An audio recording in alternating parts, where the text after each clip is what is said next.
Good morning everyone, তোমরা সবাই কেমন আছো? আমি ভালো আছি। আজকে মঙ্গলবার, জয় বজরংবলী।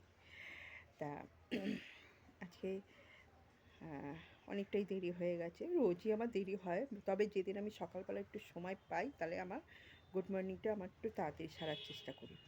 তা যেদিন না খুব একটা কাজে প্রেশার পড়ে, কেন বলো তো, আমি চাই না যে আমার জন্য পাঁচটা মানে বাড়ির ফ্যামিলির লোকদের অসুবিধা হোক।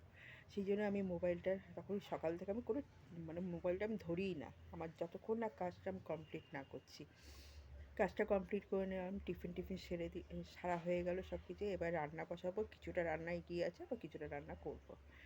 এরপর আমি যদি মোবাইলটা ধরি তাতে আমার কোনো অসুবিধা নেই, কেন আমি আমার মনের ভেতরে এটা না গিল্টি ফিল হয় যে হয়তো আমি মোবাইলটা দেখছি, কেউ কিছু বলবে না, কিন্তু হয়তো মনে মনে ভাবছে। আমার এই জিনিসগুলো না থাকে হয় বলে না, আমার মনের ভেতরে এই জিনিসগুলো হয় বলে না, সেই জন্য না চট করে আমি না কোনো কিছু মানে এগোতে পারি না, বুঝেছো তো? আমার সবসময় মনে হয় যে আমি এটা করবো, আমার জন্য একটা মানুষের এরকম অসুবিধা হবে, ওই যে চিন্তাটা করি না, ওতেই আমি পিছিয়ে যাই। যার ফলে কী হয় বলো তো, আমি পিছিয়ে থাকি, আর এগোতে পারি না।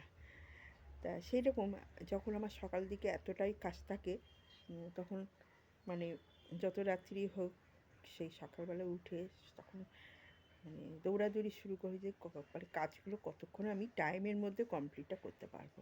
যতক্ষণ আমি কমপ্লিট না করতে পারবো ততক্ষণ একটা ভীষণ টেনশন থাকে।